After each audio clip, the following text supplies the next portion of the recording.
오늘의 말씀은 사도행전 1장 8절 말씀입니다. 오직 성령이 너희에게 임하시면 너희가 권능을 받고 예루살렘과 온 유대와 사마리아와 땅끝까지 이르러 내 증인이 되리라 하시니라. 오늘의 말씀은 시공간 초월의 응답을 받은 사람들이라는 말씀입니다. 어제 저희가 우크라이나에서 이제 피난을 온 그 신학생을 만났거든요. 그 신학생이 지금 한 신학생은 현재 그 브루노에 있고요. 다른 신학생은 독일 라이프치히에서 이렇게 왔다가 한 일주일 전에 왔다가 프라하로 어제 도착을 했더라고요. 어머니랑 같이. 그 어머니랑 같이 이렇게 대화를 하면서 참 많은 고생을 하셨구나라는 부분을 많이 느끼게 됐었어요. 그분이 이런 얘기를 하더라고요. 제가 물어봤어요. 예수 믿으신 지는 얼마나 되셨어요? 하니까 그분이 하는 말이 한 4년 정도 된 것 같아요. 그러니까 아 그러시구나. 그러면서 본인의 고민을 막 털어놓는 거예요. 자기가 어떤 정신적인 문제가 있는데 딱 스트레스가 받거나 어떤 그런 부분에 부딪히게 되면 이게 벽에 가로막힌 듯이 거기서 딱 머리가 아프고 본인이 집중을 하지 못하고 눈도 안 보이고 이게 딱 기절할 듯이 기절하는 듯한 그런 현상이 나타난다고 그래요. 정신적으로. 그러니까 그 사람이 하는 말이 자기는 한 번도 예수 믿고 난 다음에 성경을 제대로 읽어본 적이 없다는 거예요. 성경을 읽지 못하는 글을 읽지 못하는 거예요. 글을 읽는 순간 그 사람이 딱 머리의 순간이 딱 마비되면서 이 사람이 그 거의 기절하듯이 이렇게 쓰러지는 그런 현상이 나타난다고 하더라고요. 그래서 본인이 제대로 자기 스스로 성경을 읽어본 적이 없다 이런 얘기를 하면서 와 참 이런 얼마나 고생하셨을까, 얼마나 이런 정신적인 그런 고통으로 그러면서 하는 말이 자기 언제 이 정신병이 치료될까요? 자기에게 말씀이 있을까요? 정신병이 치료해줄 나에게 따끔한 말씀을 한번 해주세요. 이렇게 얘기 나눴는데 제가 어떻게 거기에다 말을 대고 무슨 말을 해야 그 사람이 치유받고 이렇게 하는 내가 마법사도 아니고 마술사도 아니고 하나님의 계획이 그 안에 있는데 내가 당장 어떤 말을 해야 할지는 정확하게 아는데 하나님께서 하시고자 하는 말씀을 전달해야 되잖아요. 그래서 아무 말 안 하고 있었죠. 그래서 제가 드렸어요. 이 말을 드렸어요. 저는요 마술사도 아니고요. 하나님 말씀 가지고 점을 치는 사람도 아니고요.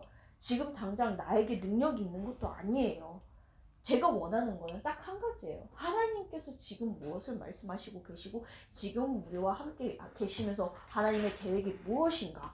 이 부분에 대해서 나는 가장 원하고 또 원하며 그걸 당신의 얘기를 들었을 때 나는 그런 기도를 했다라고 이렇게 말씀을 드리면서 이렇게 마음의 안정을 주었죠.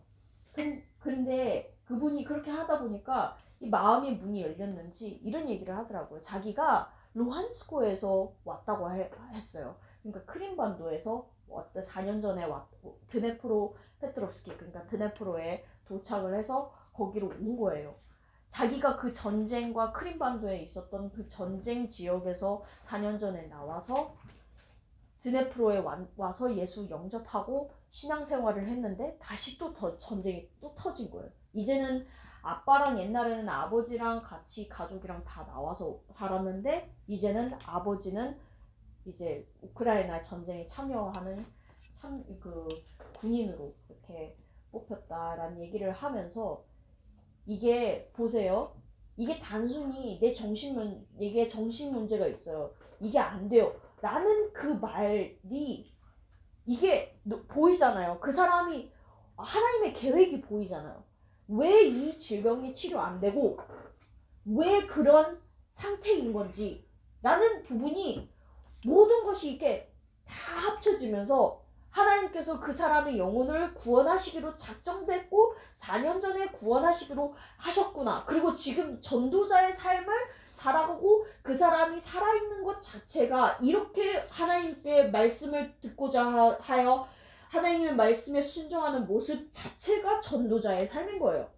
그 말씀을 딱 그 사람의 인생이 딱 보이니까 너무나 소중한 거야.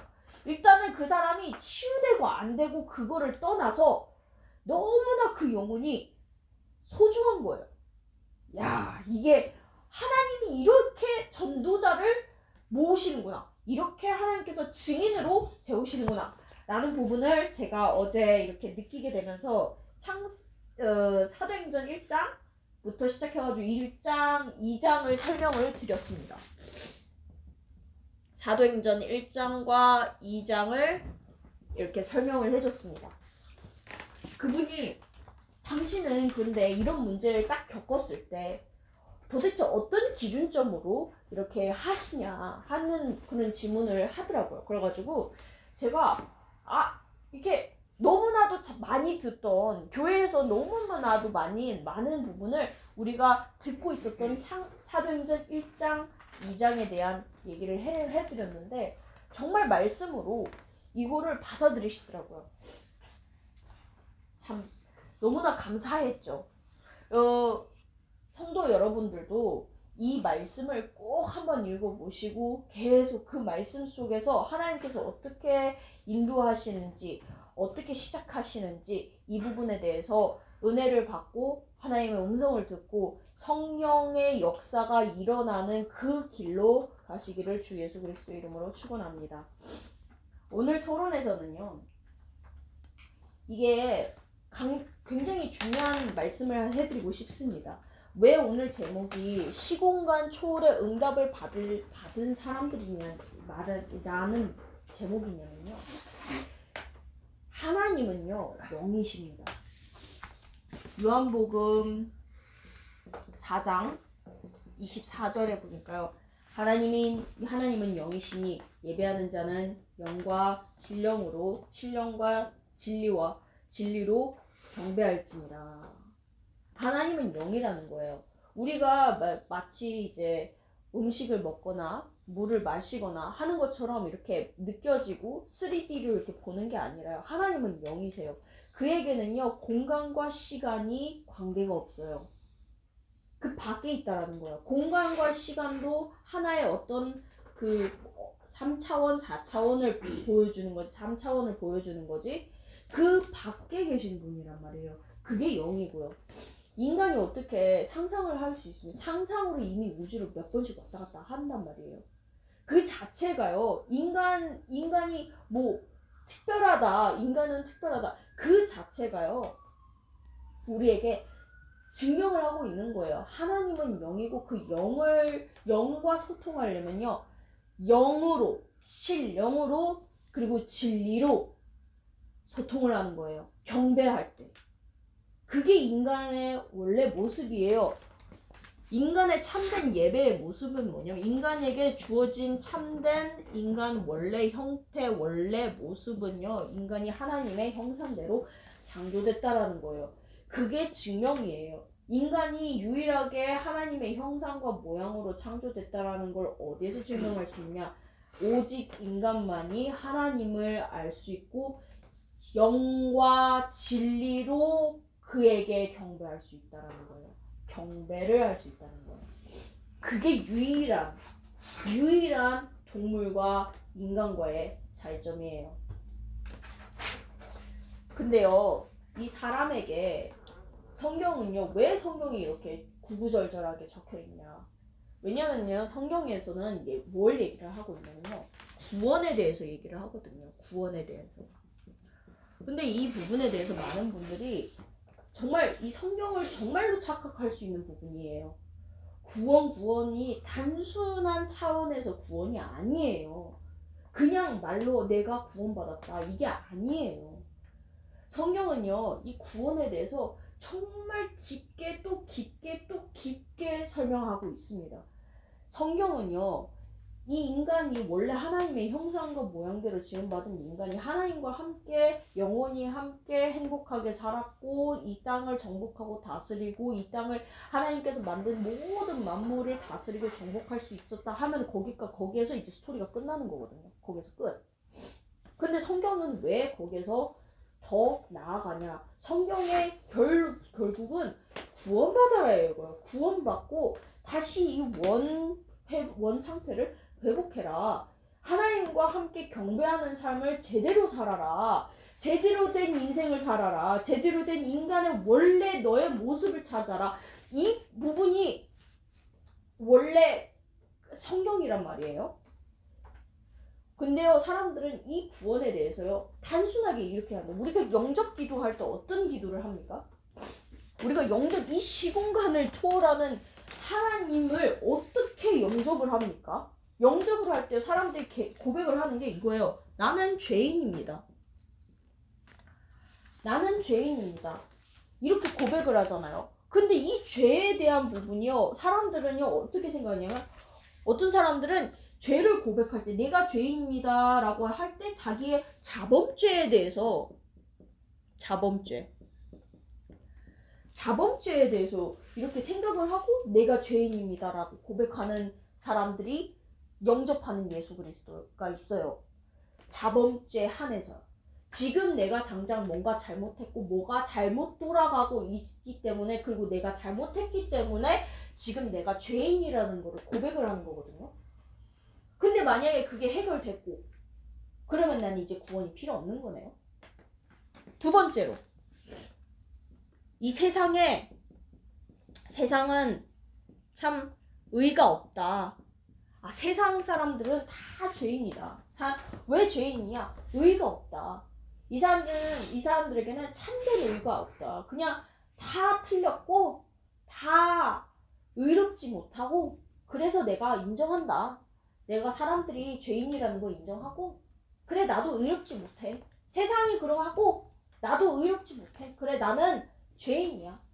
그러면은 그 사람이 예수님을 그렇게 찾아가 구원을 받는다는 게, 예수님을 영접합니다라는 게 계속 그런 형식으로 찾아갈 거 아니에요. 세상의 의를 의롭게 만들기 위해서 계속 예수님을 거기다 계속 묶어놓고 계속 찾아가는 거잖아요.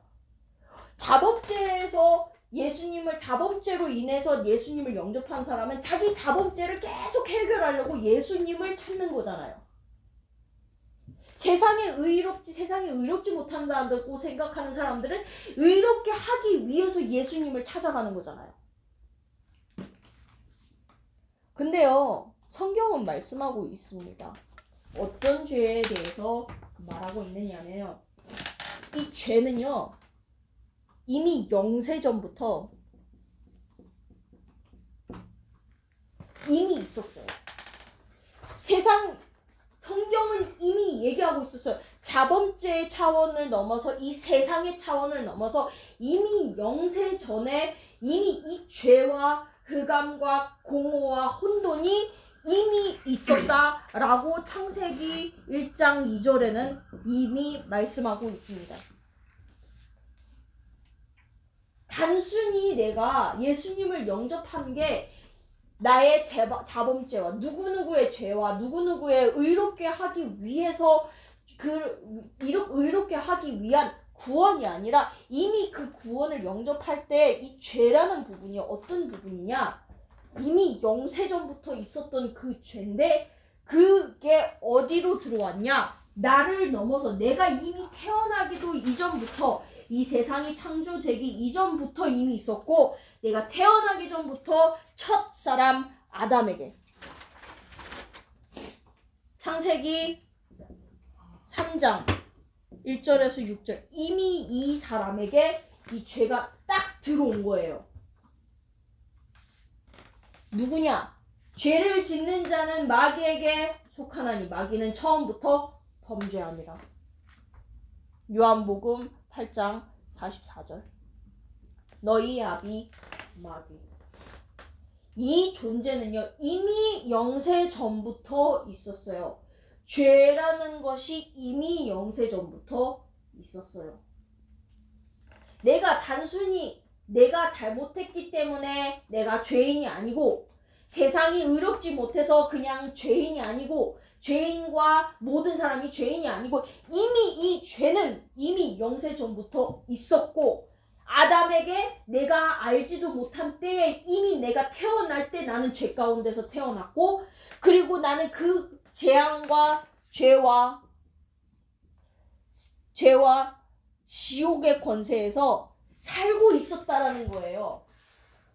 그리고 나는 계속 이 죄와 지옥의 권세에서 벗어나려고 발버둥을 치면 칠수록 계속 해결이 안 되는 거예요.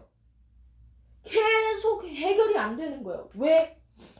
지금 이 존재는요, 그때 한 번 있고 끝나는 존재가 아니라 지금도 불순종하는 아들들 가운데서 역사하는 영, 즉 그의 이름 사단, 마귀, 귀신, 용, 뱀, 옛뱀. 우리가 단순히 물질적인 이제 뱀을 얘기를 하는 게 아니에요. 그때 뱀을 이용해서 아담과 하와를 속인 그 사단. 내가 구원을 어떻게 이해를 하느냐? 내가 어떻게 구원을 받았느냐? 왜 내가 예수를 영접하느냐?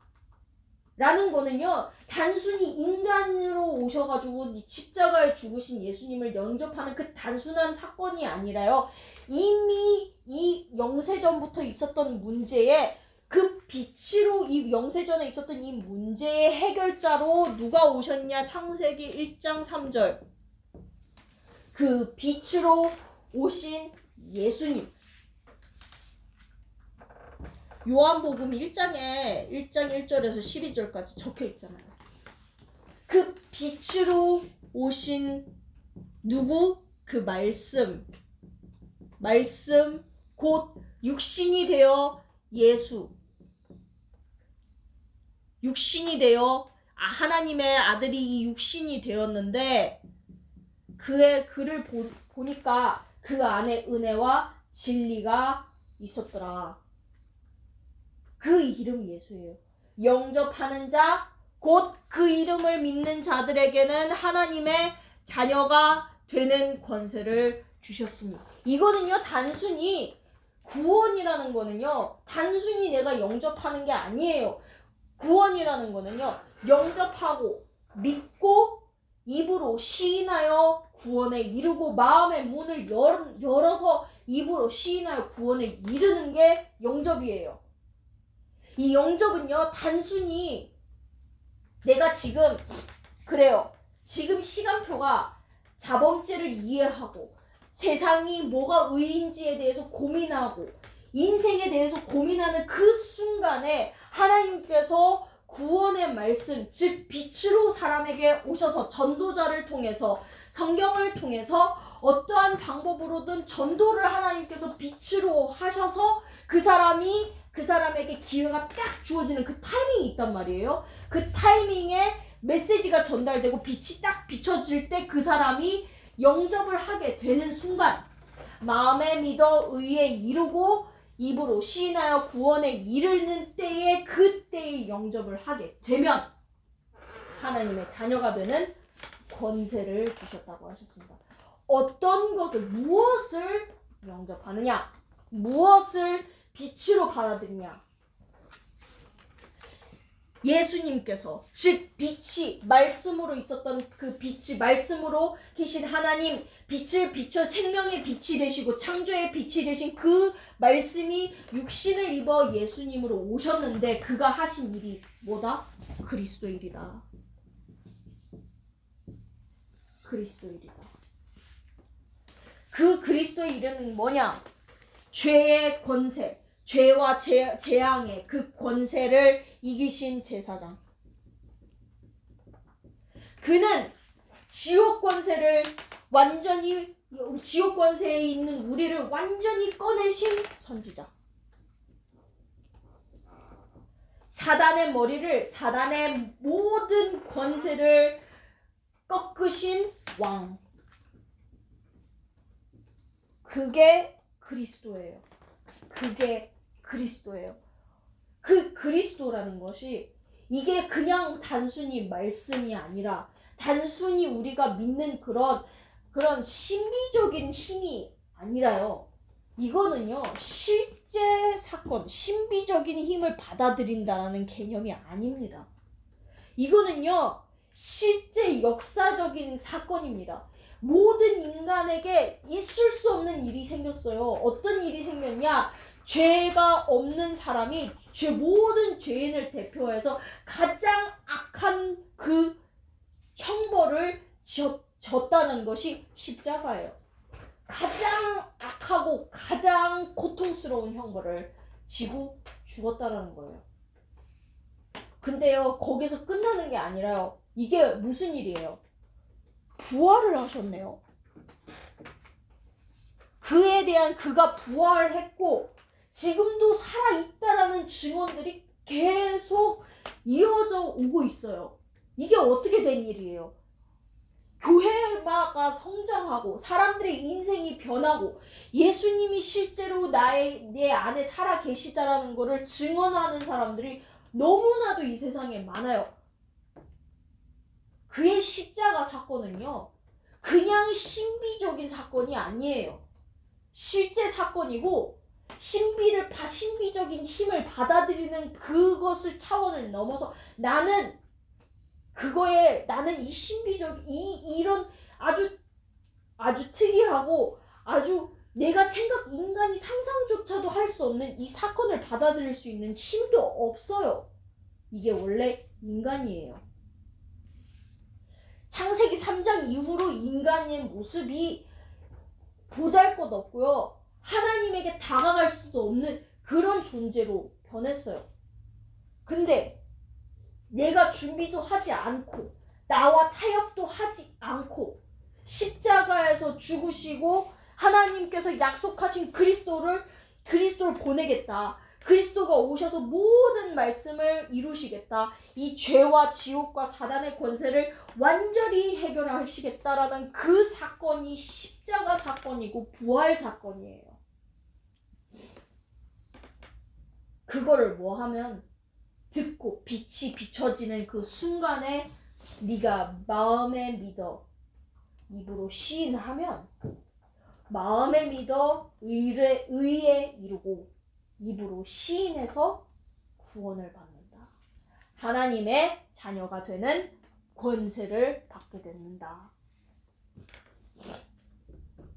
이 자체가요, 시공간 초월의 응답이에요.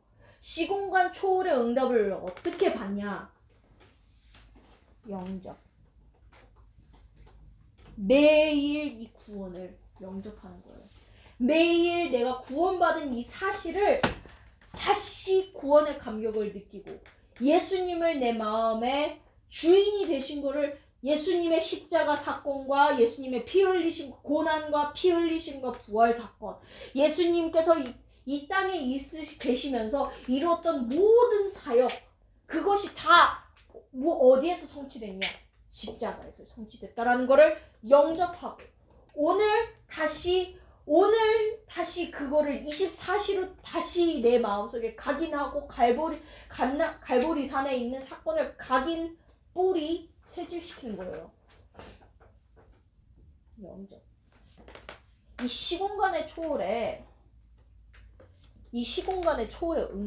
응답은요, 여기 있습니다. 본론을 들어가겠습니다. 1. 오직입니다. 이거는요, 이 사건은 지구상 어디에도 찾아볼 수 없는 사건이에요. 유일한 사건이에요. 인간들이 답을 찾아 헤맸는데 이 신화, 저 신화 짬뽕해가지고 그리고 이 마법 주문, 저 마법 주문 찾아가가지고 해결 방법을 찾는 게 아니고 이 철학, 저 학문, 이 사람 생각, 저 사람 생각을 찾아가는 게 아니에요. 그 사람들이 해답을 찾으려고 막 노력해도 해답이 찾아지지를 않아요. 그래서 하나님께서 유일한 길을 여셨잖아요. 유일한 길. 사도행전 1장 1절. 데오빌로여, 내가 먼저 쓴 글에는 예수님께서 죽으시고 부활하시고 모든 사도들에게, 자기 제자들에게 나타나셨다라는 거예요. 이 누가복음에는요, 예수님이 바로 그 메시아다. 예수님이 바로 그 그리스도다. 모든 문제를 십자가에서 해결하셨다. 그래서 영접한 너희에게는 어떤 것에 왜 오직이냐? 영접한 너희에게는 어디에서 너희는 나왔느냐? 왜 우리는 이 세상에서 왜 오직을 외쳐야 되냐? 세상은요 무엇을 외치냐면요 창세기 3장 4절에서 5절 뭐라고 됐냐? 사람들은 우리가 사람들 주위에 다니고 내가 이 삶을 살면서 나의 인생을 살면서 내가 생각하는 것, 내가 느끼는 것, 내가 체험하는 것, 내가 배우는 것, 보고 듣고 느끼고 하는 모든 것이 나의 모든 기준점이 되고 나의 진리가 되고 그렇게 살고 있다라는 거예요. 근데요 이 오직은요 그런 오직이 아니에요. 이 자체가 이미 거짓말이라는 거예요. 네가 생각했던 모든 기준, 모든 생각, 모든 체험, 모든 그 기초가 거짓말 위에 서 있다는 거예요. 너라는 자신, 너 자신이라는 거짓말. 네가 하나님 되면 돼. 네가 인생의 주인이야. 네가 진리를 정하는 거야. 네가 믿으면은 그게 진리가 되는 거야. 너에게 있어서 그게 너한테는 진리가 되는 거야. 다른 사람에게는 그만의 진리가 있다. 그 또한 하나님이 말을 또 이렇게 이상하게 꽈요. 하나님의 형상이 있기 때문에 그게 아니에요. 네가 아니라 여자의 후손. 당신이 뭔데? 당신은요 인간일 뿐이에요. 신이 아니에요. 영도 아니고요. 영적인 존재이지만 혼과 육을 가진 인간이에요. 신이 아니에요. 이 문제를 해결하려고 하나님께서 약속하셨어요. 여자의 후손. 이게 유일성이에요. 이게 오직이에요. 네가 생각하는 각자의 진리가 아니라 네가 생각하는 너의 생각이 아니라 세상이 변화해가면서 생각이 바뀌어가는 그 트렌드가 아니라 여자의 후손만이 오직이에요. 두 번째로 세상을 살다 보니 참 힘든 일이 많아요. 내 생각대로 되는 게 없죠. 그래서 작정합니다. 세상을 배우기로. 세상에 배운 모든 것, 내가 본 세상에서 내가 가진 체험하고 누리고 봤던 맛봤던 생각하고 사고를 하고 했던 모든 것을 이제 배우기 시작합니다. 세상의 것을 배우게 됩니다. 근데요 그 안에서요 나라는 존재에다가 세상을 바라보면서 이미 나에 대한 내가 생각하고 있는 나의 시각이 이미 착각 속에 시작되면서부터 세상을 그대로 바라보고 있는 거예요. 그러면서 세상을 쭉 받아들이는데 세상을 받아들이고 이거는 내가 적용할 수 있고 이건 좀 아닌 것 같아 하면서 받아들인단 말이에요. 근데 무슨 생각을 받아들이냐? 귀신의 생각을 받아들이는 거예요. 전혀 그리스도와 관련이 없는 하나님을 알 수 있는 그런 관련이 없는 그런 지식과 그런 생각과 그런 기준점을 두고 있는 거예요. 다른 사람들은 어떻게 생각하나? 다른 사람들은 어떻게 이 기능을 쌓았을까? 다른 사람들은 이걸 어떻게 갈고 닦았을까? 했는데 들어가면 들어갈수록 나중에 그 중심에 보니까 자기 자신에 심취하고 누구 생각에 심취했냐? 마귀 생각에 심취했다라던 거예요. 이게 아니에요. 오직은 어디에 있냐? 창세기 6장 14절 방주 속에 있습니다. 세상이 아니에요. 세상을 무시하거나 세상을 배우지 말라, 세상을 우습게 보고 아니면 두려워하라는 소리가 아니에요. 진짜 답은요, 오직의 답은요 어디에서 찾을 수 있냐? 내가 진짜로 오직해야 되는 거는 교회, 방주 안에 있다는 거예요.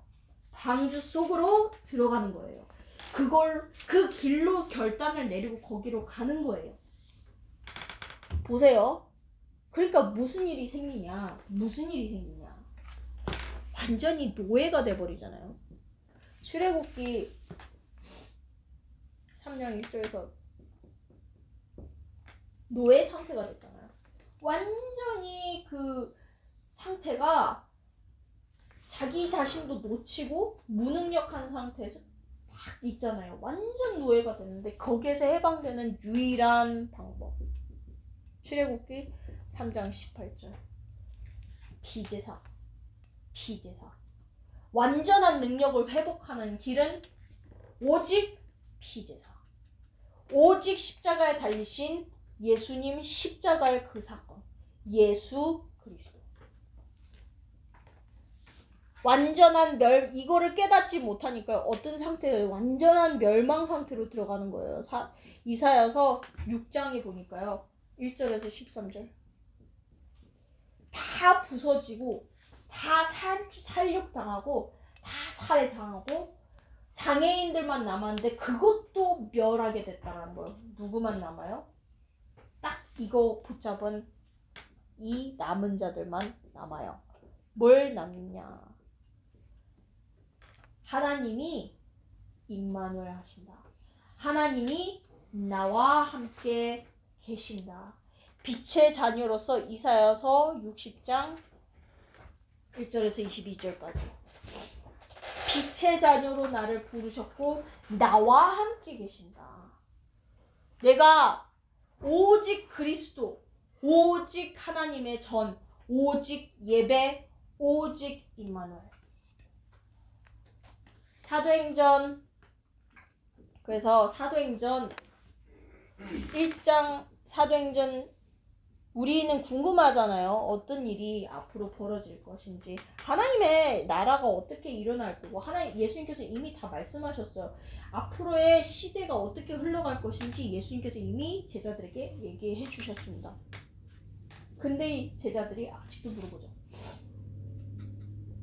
언제 이스라엘을 회복시키나이까? 언제 이스라엘이 다시 회복되나이까? 그건 너희 알 바 아니요. 언제? 너희가 오직 성령으로 충만하면은, 성령이 오시면, 오직 성령으로 충만하면 너희가 권능을 받고 예루살렘과 온 유대와 사마리아와 땅끝까지 이르러 내 증인이 되리라. 즉 뭐냐? 하나님의 나라가 임한다. 이게 오직이에요. 이게 유리의 실생활의 오직이에요. 언제까지 우리는 오직을 해야 될까요? 유일성이 보일 때까지. 오직이라는 거는요, 이걸 우리가 예시를 한번 봅시다. 사도행전 1장 3절. 하나님의 나라는 도대체 어떻게 오는가? 어떻게 내가 유일성을 알 수 있을까? 예를 들어서요, 요셉의 인생을 볼까요? 창세기 39장 2절에 보니까요, 요셉의 인생의 그 스토리는 우리는 이미 다 알고 있습니다. 요셉의 인생을 보니까요, 이미 여호와가 그와 함께 계심으로 그가 모든 일이 형통하게 되어 그것을 보디발이 보고 그를 뭘로 삼았다? 모든 이 집의 관리자로 삼았어요.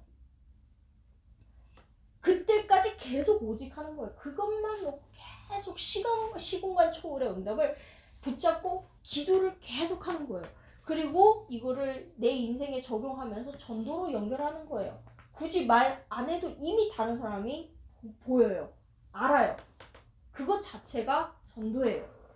두 번째로, 예를 들어서 또 한번 봅시다. 출애굽기 누구를 통해서 보냐면요, 3장 18절에서 20절까지 보면은요, 누가 나오냐? 모세가 나옵니다. 언제까지요? 하나님을 쭉 이렇게 말씀을 요셉처럼 임마누엘을 누릴 수 있고요. 언제까지 이 임마누엘을 누리냐? 이 말씀을 누리냐? 이 언약을 누리냐? 중요한 언약이 딱 이렇게 포인트가 딱 나올 때까지. 유일성이라는 게 그거예요. 포인트가 딱 나올 때까지. 즉 무슨 포인트가 나오냐? 피제사라는 포인트가 나왔잖아요. 피제사를 받아. 임마누엘이 될 때까지 계속 내가 어디를 가든 임마누엘이 될 때까지 오직을 계속 가긴 하다가 딱 뭐가 깨달아지냐? 피제사가 깨달아지는 거예요. 피제사라는 말씀이 있다는 거예요. 세 번째로는요. 언제까지 우리가 오직해야 되냐? 사무엘상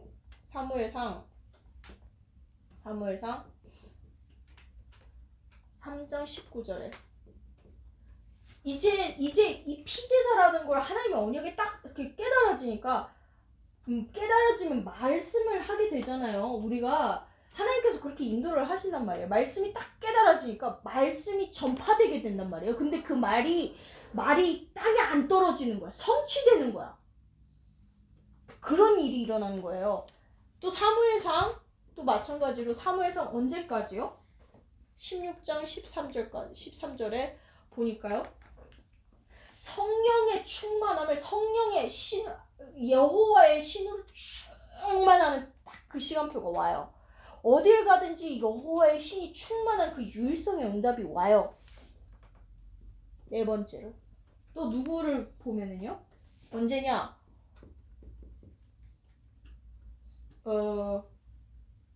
열왕기 하 2장 11절에서 9절에서 11절이구나. 9절에서 11절까지 언제까지? 성령의 역사가 앞으로의 시대를 바라보면서 갑절이 내게 올 때까지 계속 기도하는 오직하는 거예요. 갑절이 될 때까지. 보세요. 임마누엘 중요한 언약 말씀이 성취되고 성령이 충만하고 성령이 2배로 충만하고 다섯 번째로 언제까지? 다니엘처럼 다니엘이 6장 10절이나 20절이나 22절 보면은요. 다니엘이 날마다 10절에 나와 있습니다. 20절에는 항상 22절에는 어떤 사건에 있었든지 유일성을 이거 보는 거예요. 이게 보일 때까지 오직을 하는 겁니다. 여섯 번째로 사도행전 2장 1절에서 3절 마가다락방의 유일성의 응답이 올 때까지 성령이 역사하셨을 때 제가요 그 성도분께요 사도행전 2장이 얘기했어요. 기다려라. 오직 하나님의 나라를 기다려라. 오직 그리스도, 오직 하나님의 나라 기다려라. 언제까지? 성령께서 오시는 그날까지. 그 오셨던 그 날이 오순절 날인데다가 오순절 날인데 15개의 나라에서 이미 사람들이 다 와있던 그 현장, 그 타이밍, 그 시간이었다는 거예요. 그때까지 하나님의 나라가 임할 때까지 기다려라. 언제까지 이 유일성을 우리가 바라보고 기도를 해야 될까요? 언제까지?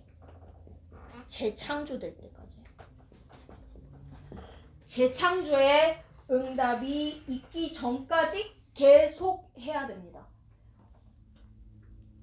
우리가요 재창조의 시대가 언제냐? 우리가 성경 전체를 쭉 한번 볼게요. 재창조가 되었던 시대, 이 말씀, 오직의 말씀이 유일성으로 임할 뿐만 아니라 재창조가 돼가지고 완전히 세상을 변화시고 세계복음화를 했던 그 시대의 그 포인트 타이밍이 있는데요. 뭐냐?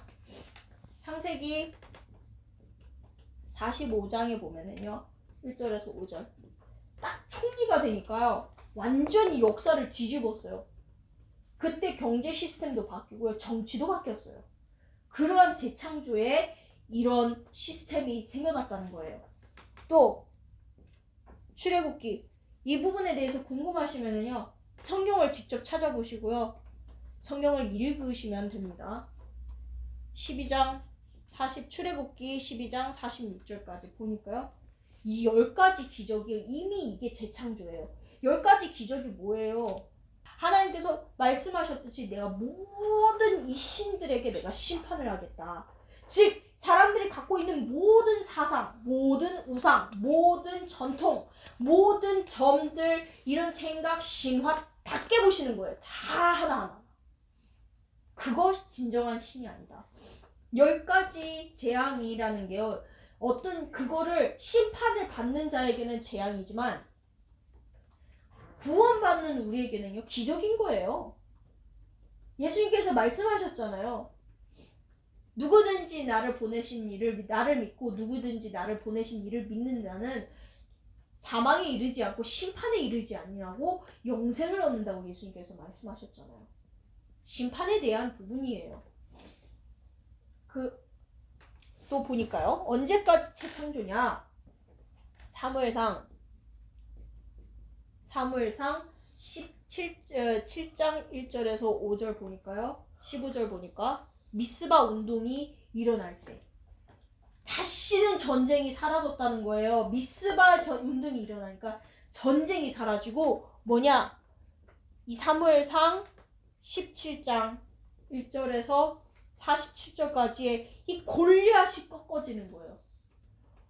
전국의 전 지방에 하나님이 살아계심과 하나님의 능력이 나타났다라는 거예요. 생명의 주인은 하나님이시라는 거.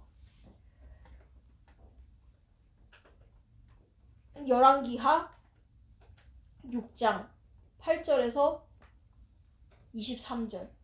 이 도단선행의 운동이 일어나면서요. 이게 아람 나라를 이제는 싸우지도 않아. 싸울 가치도 없어.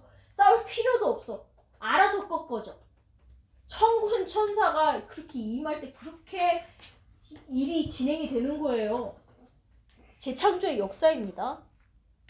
또 어느 시대를 볼까요? 다니엘서 오늘 3장 8절에서 24절까지 보니까요. 또 다니엘서 6장 10절에서 22절까지 이미 천사가 딱 갔는데 풀무불에서 그 사람들이 완전히 타지도 않고 그냥 풀무불에서 나왔잖아요. 다니엘이 사자굴에 들어갔는데 천사가 입을 봉인했잖아요. 그런 결정적인 사건들이 일어났습니다. 6번째로 또 다른 시대를 한번 볼까요? 어떤 재창조가 그 시대에 똑같이 일어났냐? 사도행전 12장 1절에서 25절까지 안디옥 교회가 생기니까요. 더 큰 환란이 일어났거든요. 근데 기도를 하니까요. 헤롯 왕이 그냥 충 하나로 주의 천사가 충 하나 보냈더니 헤롯 왕이 죽었어요. 기생충 같은 거 뭐 이렇게 그 사람 몸에 사는 기생충이 막 그렇게 돌아다니다가 뇌를 갉아먹더니 사람이 죽었어요. 그러한 재창조의 역사가 일어났습니다. 그래서 결론은 무엇이냐? 우리의 결론은 이것입니다. 시공간 초월에 대한 우리가 그냥 단순히 나에게 영혼이 있기 때문에 나의 영혼은 다른 나라로 다른 우주의 세계로 그 뻗어서 알지 못하는 그 세계까지 내가 가가지고 신을 진정히 만나가지고 그 능력치를 얻는 그런 시공간 초월이 아닙니다. 시공간 초월이라는 거는요. 이미 어디에서 시작되는 것이냐? 보좌에서 시작되는 겁니다. 그 주인이 모든 만물의 주인이신 절대 주권을 가지신 이 만물의 주인이신 주님, 그 이름 성삼위일체, 성삼위 하나님, 일체 하나님. 이거를요 믿음이 아니면요 정말 그리스도를 알지 못하면 성삼위일체 하나님 전혀 이해 못해요. 절대로 이해 못해요. 영접하지 않고 이거를 이해를 못해요. 이해가 안 가요. 이해가 안 될 수밖에 없죠. 이거 어떻게 이해가 돼요? 이 보좌에 계신 주님께서 성삼위일체이신 하나님께서 성부, 성자, 성령 하나님께서 우리와 함께 이미 보좌에서 우리를 보고 계시고 시공간을 초월하는 이 능력과 응답으로 우리와 함께 계시면서요. 모든 그러니까 시공간 초월하시는 그 능력과 그 축복으로 237 나라에 이미 빛을 비치고 계세요. 이미 이 빛이 계속 모든 사람들에게 생명으로 쭉 다가오고 있어요. 이게 진정한 이게 그리스도를 모르는 사람들도요. 이 세상을 보고 정말 현자, 즉 똑똑한 사람, 지혜로운 사람들이면 다 이 세상에 주인이 있구나, 내가 주인이 아니구나 라는 거를 똑똑한 사람들은 다 깨달아요. 근데요, 이거를요 누구에게 주셨냐? 이 응답을 누구에게 주셨냐? 이 응답을 누구에게 주셨냐? 너희에게. 요한복음 1장 12절. 영접하는 자, 곧 그 이름을 믿는 자들에게 하나님의 자녀가 되는 권세를 주셨으니 했던 그 사람들에게. 요한일서 5장 11절에서 13절. 아들이 있는 자는 생명이 있고 아들이 없는 자에게는 생명이 없는다. 이 글을 너희에게 쓰는 이유는 너희가 생명을 얻었고 너희에게 아들이 있고 그 아들 안에 너희 안에도 생명이 있음을 너희에게 알리려 적었다라는 거예요. 이게 우리의 결론입니다. 우리의 결론은요. 이 응답을 우리는 충분히 누려야 되겠습니다. 어떻게 누려야 되겠습니까? 신분과 권세로. 일주일 동안 이 신분과 권세를 쭉 한번 메모해 보시고 내 인생에서 이 말씀이 어떻게 성취됐는가에 대한 부분을 내 마음속에 적든가 내 마음속에 메모를 해놓으세요. 말씀이 이렇게 성취됐구나, 이렇게 나아갔구나, 지금 이런 시대구나, 앞으로 어떤 시대가 오겠구나 라는 부분을 내 마음속에 메모를 하시기를 주 예수 그리스도 이름으로 축원합니다. 감사합니다. 주님 감사합니다. 오늘 말씀을 통해서 시공간 초월의 응답을 받은 사람들이란 말씀을 우리가 들었습니다.